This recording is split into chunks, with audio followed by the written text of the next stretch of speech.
Ensimmäinen 10 000 € kuukausi liikevaihdon puolesta oli varmaan yli 3. kuukausi.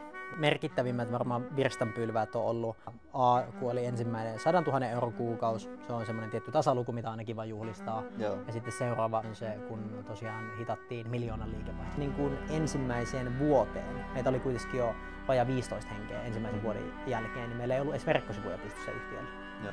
Aina kuulee niitä ihmisiä, kaikki puhuu, että haluaa muuttaa maailmaa ja tehdä isoja asioita, mutta harva on valmis sit muuttamaan itseänsä tai omaa toimintaansa.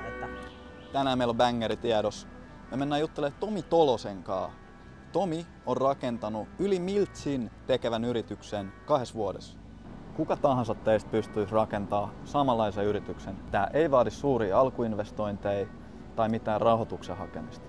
Sä tarvit puhelimen ja intoa ja myyntitaitoa, että sä pystyt perustamaan tällaisen firman. Mennään kuuntelemaan, että miten Tomi on onnistunut tässä.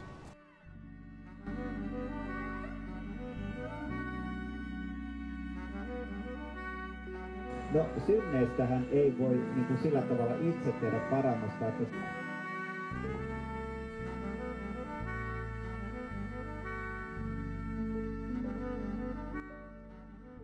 Mitä Strongest Group tekee, millaisista paikoista tämä firma on lähtenyt ja minne tämä homma on saatu skaalattua? Joo, ehdottomasti. Joo, käytännössä siis mitä Strongest Group tekee, niin autetaan B2B-yrityksiä tekemään enemmän kauppaa ja vähentämään kaikennäköistä turhauttavaa myyntityötä. Eli mitä se konkreettisesti palveluiden tasolla tarkoittaa, niin käytännössä autetaan sinne myynnin alkupäässä sopimaan myyntitapaamisia ja hoitamaan niin kuin laadukkaita kohtaamisia sieltä ICP:stä heidän niin kuin myyntitiimin kalentereihin. Se on niin kuin, mihin meidän palvelut keskittyy. Semmoinen niin kuin tausta ehkä, jos mennään vähän historiaan, niin tähän firmaan on pistetty pystyyn noin 2,5 vuotta sitten. Meitä on nykypäivänä se vähän vajaa 30 henkeä, mitä työllistetään ja asiakkaita, mitä jeesataan kuukausittain, on varmaan noin 50 kappaletta. Ja viime vuosi oli niin kuin eka yrityksen täystilikaus, niin se oli semmoista 1,1 miljoonaa liikevaihtoa ja tänä vuonna tullaan siitä niin kuin kasvaa vielä varmaan sinne 1,5 miltsin pintaa. Toi on ihan tosi kova suoritus. Kerro vähän sun niin kuin taustaa, että mistä sä tuut? Onko sulla aiempia yrityskokemuksia? Mä itse siis lähtöisin Itä-Suomesta, semmoista pikkukylältä aikoinaan. Joensuun lähistöllä semmoinen Eno-niminen paikka, 2 000 asukkaan kylä. Ja sieltä aikoinaan sitten päätynyt lähtemään vähän sattumalta kiertämään maapalloa ja päädyin tuonne Australian suuntaan asustelemaan. Kokonaisuudessaan Aussissa meni 2,5 vuotta ja sitten kokonaan reissussa kesti noin 3 vuotta, mitä tuli oltua maailmalla. Ja Joo. siellä silloin ehkä niin kuin Ausseihin muuttaessa päätyi aika nopeastikin syvälle kaikennäköiseen tämmöiseen niin kuin itsensä kehittämiseen. Tie vei sitä aika nopeasti erilaisten tavallaan tai semmoista yrittäjyydestä kiinnostumiseen. Niihin Australian aikaan tuli sukellettua aluksi aika syvälle niin kuin erinäköiseen myyntityöhön. Tuli tehty kaikennäköistä myyntityötä B2B, B2C-sektorissa, että koputeltu jossain lähiöissä ovelle myyty jotain autonkorjauspalveluita ja faceaus-hommia, puhelinmyyntiä, vähän kaikkea tuli testattua. Ja sitten samaan aikaan oli semmoinen kauhea drive, niin kuin tuli just paljon tehty niin kuin nettikursseja, semmoisia sosiaalisen median markkinointitoimistoja ja kaikennäköistä dropshippauskursseja. Tuli niin kuin yritetty pistää semmoisia niin kuin verkkopainotteisia bisneksiä niissä vaihteissa pystyy. Niin, tää on tää nykyään SMMA, mitä sä oot kokeillut. Joo, SMMA ja dropshippaukset, nämä tämmöiset bisnekset tuli niihin aikoihin kokeiltua. Ja niitä tuli tehtyä, mutta ei ne niin kuin kovin hyvin silloin mennyt. Mutta nykypäivänä, kun vähän reflektoi sitä niin kuin aikaa, niin vaikka ne ei niin kuin ehkä siinä mielessä ollut onnistuneita kokeiluja, niihin kulutti rahaa, osti kursseja ja käytti niin kuin tosi paljon aikaa, mutta ne kyllä nykypäivänä sitten näkee, että niistä on niin kuin oppinut aivan älyttömän määrän erilaista asiaa, mikä sitten hyödyttää niin kuin nykypäivänä. Kauan sul kesti, tai kauan teillä kesti suunnilleen Strongestin perustamisen jälkeen siihen, että hittasitte 10 000 € kuukausi? Ensimmäinen 10 000 € kuukausi liikevaihdon puolesta oli varmaan yli 3. kuukausi. Veikkaisin. En muista tarkkaan, mutta hyvin nopeasti. Silloin meillä oli siis 3 founderi yrityksessä ja sen jälkeen ensimmäinen työntekijä palkattiin tyyliin 2 viikkoa sen jälkeen, kun oltiin laittu firma pystyyn. Toinen työntekijä palkattiin siitä 2 viikkoa tai viikkoa eteenpäin. Ja sitten meitä oli jokin 5 hengen porukka. Nyt siis suoraan sanottuna en muista tarkkaa ajanjaksoa, mutta se oli hyvin nopeasti. Koska meitä oli jo sitten, kun se helmikuussa käytännössä starttaitiin toiminta, niin meitä oli jo kesällä elokuussa, kun palattiin kesälomilta, meitä taisi olla 7 henkeä siinä vaiheessa. Ja siinä vaiheessa kuitenkin tehtiin jo joitain 10 000 € liikevaihtoa. Miten te saitte teidän ensimmäisen asiakkaan? Oltiin oltu tällä toimialalla hyvinkin pitkään aikaisemmin, niin omassa verkostossa oli paljon tuttuja. Ja meillä oli semmoinen tausta, että me tein yksi yrittäjänä tätä käytännössä muutamalle muulle tutulle ennen Strongest Groupia, niin me pystyttiin sieltä 3 asiakasta konvertoimaan nyt Strongest Groupin alle alussa. Eli meillä oli siellä tietty asiakasportfolio jo valmiiksi. Ja sitten meillä oli verkostossa tuttuja, niin soitettiin tutut läpi muutamille ihmisille ja sanottiin, että hei, että ollaan pistetty tämmöinen firma pystyyn. Ja siellä oli paljon luottamusta meihin, niin halusi käytännössä heti, löytiin kättä päälle, että lähdetään hommiin. Niin se oma asiakasportfolio lähti sitä aika nopeasti kasvamaan. Onko Strongestin aikaan hitattu jotain virstapylväitä, mitkä on tuntunut niin kuin erityisen merkittävältä sulle? Tunsitko mitään sisäistä muutosta esimerkiksi, kun Strongest saavutti 1 000 000 euron liikevaihdon tilikauden aikana? No ne merkittävimmät varmaan virstanpylväät on ollut, varmaan sanoisin, että kun oli ensimmäinen 100 000 euron kuukausi, se on semmoinen tietty tasaluku, mitä aina kiva juhlistaa. Joo. Ja sitten seuraava virstanpylvys on se, kun tosiaan hitattiin 1 000 000 liikevaihto. Se oli joskus viime vuoden, olisiko ollut marraskuussa veikkaisi, silloin juhlistettiin sille, että käytiin hakemaan skumppaa ja kilisteltiin porukalla, niin se oli niin kuin mieleen jäävä hetki. Mut minkälaista muutosta se on tuonut, niin ei se nyt niin kuin ne hetket sinänsä millään tavalla siinä hetkessä muuta ihmistä. Niin, ehkä ne on niin kuin pitkäaikaisempia muutoksia, mitä siinä sitten tapahtuu. Et kyllä se niin kuin huomaa, mikä on sitten reflektoinut paljon, että ne myös hetket, kun on niitä virstanpylväitä, mitä niin kuin tavoittelee, niin se on jollain tavalla myös ollut surullista, että niitä on niinkin vähän juhlistanut, mitä niitä on juhlistanut. Et silloin kun sä tiedät, että se kohta tulee niin kuin tapahtumaan, niin sit se ootkin jo siellä, että itse kun olisi 2 miljoonaa. Sitten kun me tiedän, että nyt me tavoitellaan, kun vaikka kohta 2 miljoonaa, niin sitten kun me on lähellä sitä 2 miljoonaa, niin minun mieli onkin jo siellä 3 miljoonassa. Musta tuntuu, että myyntifirmat on kuitenkin suhteellisen saturoitu ala siinä mielessä, että kilpailijoita löytyy paljon. Minkälaisia erottuvuustekijöitä sä oot onnistunut tuomaan tähän hommaan ja miksi sä uskoisit, että sä oot menestynyt? Ehkä se tärkein tulee varmaan jollain tavalla ehkä siihen arvopohjaan, että mille tämä yritys on rakennettu ja ehkä miten nähdään tämmöinen, niin kuin, jos puhutaan Bookerin tai SDR:n työstä. Että useasti kuitenkin tässä markkinassa tämä työ nähdään aika semmoisella entry-level-hommana, mihin tullaan niin kuin korkeakoulun penkiltä opettelemaan semmoista työelämään sisään tulemista, mutta tämä on todellisuudessa aika vaativaa asiantuntijatyötä. Et jos sä haluat tässä suorittaa vaikka puoli vuotta, vuoden, 2 vuotta korkeilla tuloksilla, niin tämä on siis vaativaa asiantuntijatyötä, jossa se niinku oikeasti sillä, jos sulla on se motivaatio, drive, innostus tehdä kovaa tulosta, mutta samaan aikaan sä oot vähän kokeneempi, sulla on sitä niinku liiketoimintaymmärrystä, osaat puhua bisneksestä, osaat kysyä järkeviä kysymyksiä, osaat tuoda näkemystä asiakkaalle, niin se on se paras resepti. Niin miten ollaan sitten menestytty tässä, niinku, jos puhutaan siitä, niin ollaan se, että kun ollaan saatu palkattua semmoisia pikkasen keskimääräistä kokeneempia tekijöitä taloon, niin ollaan myös luotu semmoinen työympäristö, missä niin kuin näillä tekijöillä on niin kuin oikeasti hyvä olla. He eivät ole niin kuin semmoisia entry-level-työntekijöitä, missä heitä katsotaan, että hei, te olette buukkareita täällä, vaan he ovat meillä niin kuin supertähtiä. Joo. Heille maksetaan sen mukaisesti. Heillä on hyvät työsuhde-edut. Heistä pidetään oikeasti hyvää huolta. Ja sitä kautta, kun on semmoinen se ympäristö olla töissä, niin työntekijät ei vaihdu koko ajan. Meillä on tosi pitkiä työsuhteita, ja silloin kun ne on pitkiä työsuhteita, niin asiakkaat saa semmoisia sitoutuneita tiimejä osaksi heidän myyntitiimiin. Jos puhuttaisiin markkinointistrategioista, kuinka iso osa sun mielestä Strongest Groupia ja sun niinku oma asiakashankinta on se, että sä itse tosi aktiivisesti rakennat sun henkilöbrändiä ja oot niinku aktiivinen siitä, mitä sä teet? Se on ihan tietoinen päätös, että silloin kun laitettiin firma pystyyn, niin aika nopeasti päätettiin, että ruvetaan dokumentoimaan sitä yhtiön kasvumatkaa niin kuin julkisesti. Että tuotetaan paljon sisältöä LinkedIniin ja puhutaan siitä niin kuin ihmisille, kerrotaan mitä täällä tapahtuu ja koitetaan rakentaa sitä yrityksen matkaa niin avoimesti kuin se on mahdollista. Et ei mietitä, että voiko tätä kertoa yleisesti ottaen muille ihmisille, vaan pyritään jakamaan ne niin kuin hyvät ja huonot puolet siitä tavallaan yrityksen kasvusta sosiaalisessa mediassa. Niin se on ollut siis todella tärkeässä osassa yhtiön kasvua. Et ei meillä niin kuin ensimmäiseen vuoteen, meitä oli kuitenkin jo vajaa 15 henkeä ensimmäisen vuoden jälkeen, niin meillä ei ollut edes verkkosivuja pystyssä yhtiöllä. Joo. Ei ollenkaan.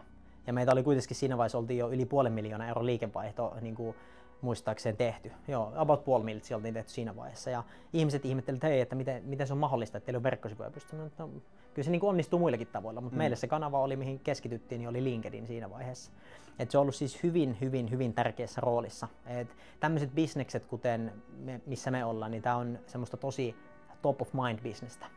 Eli niin sitten ne miettii sieltä hatusta, että hei, että mitkä 2-3 toimijaa mulle tulee mieleen, kysynpä sieltä tarjouspyynnön. Niin sun pitää aina olla siellä 1 tai 2 tai 3 toimijan joukossa, jotta ne ottaa sinun yhteyttä. Ja jos sä oot jatkuvasti, joka päivä joku näkee sinut, niin sitten kun niille miettii sitä buukkausta, niin ne miettii teitä. Joo. Orgaanisen sisällön lisäksi, oletteko te käyttänyt maksettua mainontaa hyödyksi millään tavalla? Hyvin vähän. Et se on niinku täysin painottunut siihen orgaanisen sisällön tuotantoon meille. Sä sanoit, että linkkari on ihan ykköskanava ollut teille ja sullakin on tosi iso seuranta siellä linkkarissa. Kuin systemaattisesti sä teet sitä postausta tai oot tehnyt aiemmin? Että onko sulla joku tietty määrä, mikä pitää saada per viikkoa ulos niitä? Ja onko sulla joku systeemi siinä takana, että sä vaikka draftaat jotain kiinnostavia ajatuksia, mitä sä sit lähdet jalostaa pidemmälle? Mulla on notesit hyvin pitkälti käytössä. Jos menemme puhelimen notesihin, siellä on varmaan 2 eri LinkedIn ideoita kanavaa ja se on niin kuin tosi pitkä ja sieltä niin kuin joskus voi, että jotkut niistä saattaa olla konkreettisia ideoita, että mistä voi postata ja sitten jotkut on vaan semmoisia templateja, että minkä pohjalle voi rakentaa sitten jonkun postauksen. Ja ne voi olla siis jotain tosi tyhmiä, mikä tulee yhäkin lenkillä mieleen, joku ihan random asia, niin mä äkkiä vaan otan se sinne ylös, että joskus voin sitten jatkojalostaa sitä. On ollut siis aikaisemmin huomattavasti systemaattisempaa se postaaminen, että oli vaikka tarkoituksena, että oli pitkä aika sille, että joka päivä postasi, varmaan puoli vuotta, en muista tarkkaan, mutta melkein joka päivä. Siinä oli pitkä putki. Ja sitten jossain vaiheessa oli silleen, että vähintään 3 postausta viikossa on ollut se tahti aika pitkä aikaa. Minkälaisia hommia sä teet nykyään Strongest Groupilla day to day? Ja te olette kuitenkin skaalannut yli 1 miljoonan vuosittaiseen liikevaihtoon, niin millaista työmäärää sä oot joutunut painaa, että tää on saatu kasvatettua siihen tasolle? Helpostihan se ei voi tulla. No joo, eihän se tietenkään helposti tule. Ja samaan aikaan niin ei se nyt mitään ihan mahdottomuuksia siis siinä mielessä on vaatinut, että pitäisi 2 vuotta painaa 18 tuntia päivässä. No Miki Kuusi sanoo jossain podcastissa hyvin, että saat itse valita, että mihin aikaan teet työt 18 tuntia päivässä. Eli että sulla on niin kuin aina se 18 tuntia käytännössä. Oma työaikani se on pysynyt jollain tavalla järkevänä 9–11 tuntia päivässä. Mutta sitten ihan sama, jos menen kotiin, niin kyllä ne työajatukset siellä mielessä pyörii, vaikka jos niin kuin aktiivisesti töissä, niin kyllä se on niin kuin melkein aina sieltä jollain tavalla niissä työajatuksissa, jos olet kotona. Niin kuin, että miltä se nykypäivänä näyttää, niin itse käytännössä vastaan meillä myynnistä ja sitten meidän rekrytoinneista ja sitten oikeastaan meidän markkinoinnista, työnantajan mielikuvasta.